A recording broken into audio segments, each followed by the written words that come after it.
Dans la première question, on va déterminer le nombre d'orbitales dans les trois premiers niveaux d'énergie de l'atome d'hydrogène.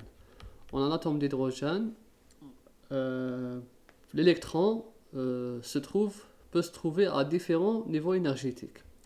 Le niveau 1, le niveau 2 et le niveau 3. C'est ce qu'il demande. Là, comment connaître les niveaux c'est-à-dire comment connaître le nombre d'orbitales qui existent dans chaque niveau. On peut faire une loi directe. La loi, c'est quoi? C'est pour connaître le nombre d'orbitales, on fait 1 au carré. Ça, c'est direct. Euh, Comment on peut le prouver? On sait que, bon, on va faire juste un exemple. 1, parce que là, c'est direct. Mais là, on va juste détailler un peu. Quand 1 est égal à 1, le L est égal à 0, comme ça, et le M est aussi égal à 0. Là, je peux donner le nombre. Là, le nombre des orbitales, c'est 1. Parce que le M, si vous faites le nombre d'orbitales, on le calcule à partir de 2L plus 1. Et le L, c'est... Bon, là, je vais ajouter aussi le symbole. Le symbole, c'est S. Maintenant, pour 1 égale à 2, on sait que le L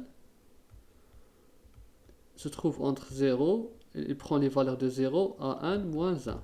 Donc le L peut être 0, il est 0, et aussi, il prend aussi la valeur de 1. Le symbole de 0, c'est S, et le symbole de 1, c'est P.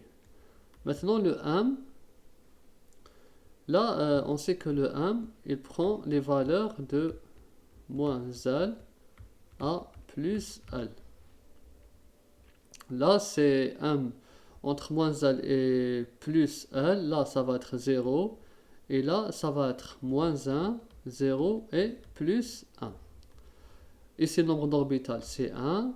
Vous appliquez 2L plus 1. Et là, dans ce cas, le nombre d'orbitales est 3. Effectivement, on a 1, 2, 3. C'est les Px, Py et Pz. Et on va faire le troisième niveau quand 1 est égal à 3. Le troisième niveau. Les valeurs de L peuvent être, il prend les valeurs, là c'est la sous-couche, elle prend les valeurs 0, 1 et 2, jusqu'à n moins 1. Le 0, son symbole c'est S, le 1, son symbole c'est P, et le 2, son symbole c'est D. Le S, c'est toujours 0, une orbitale. Le P, on a vu que c'est moins 1, 0, plus 1, c'est 3 orbitales. 3 orbitales, comme ça.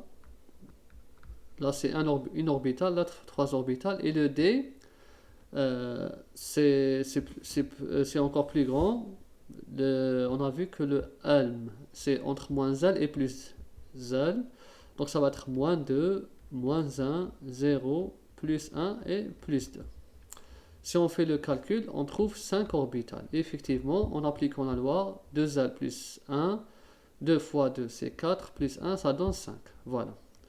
Donc là, pour montrer, donc on voit bien que le premier niveau, c'est une orbitale. Le deuxième niveau, c'est 4 orbitales. C'est le total pour chaque niveau. Et le troisième niveau, c'est 5 plus 3, 8. Plus 1, ça donne 9 orbitales. On vérifie par la loi. 1 au carré, c'est combien? 1 au carré est égal à une orbitale. 1 au carré ici, c'est 2 au carré, ça donne 4 orbitales. Et le dernier, c'est 3 au carré, ça donne 9 orbitales. On confirme, une orbitale, une orbitale. Le deuxième niveau, c'est 4 orbitales. Là aussi, on a trouvé 4. Et là, le troisième niveau, c'est 9 orbitales. Là aussi, c'est 9 orbitales. Donc, quand on détermine le nombre d'orbitales, pour chaque niveau, vous appliquez directement la loi. C'est 1 au carré. Donc les 3 niveaux, on a déterminé. Pour chaque niveau, c'est une orbitale, 4 orbitales et 9 orbitales. La deuxième question, on va donner la désignation des orbitales suivantes. Là, c'est des fonctions d'onde. C'est de cette forme. Psi, N, L et M.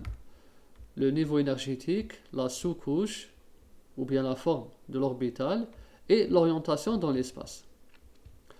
On nous a donné pour chaque... là, si vous remarquez, le S, il n'est pas donné parce qu'on n'en a pas besoin dans la fonction d'onde. Là, on s'intéresse juste à la distribution de l'électron.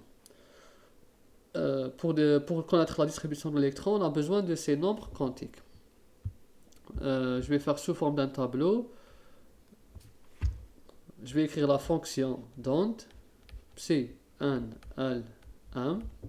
Et là, je vais la désignation de l'orbitale atomique. J'ai psi de 0, 0. C'est ça. 2, 0, 0. Ensuite, psi 3, 2, 0. 3, 2, 0. J'ai aussi 2, 1, moins 1, 3, 1, 0. Voilà.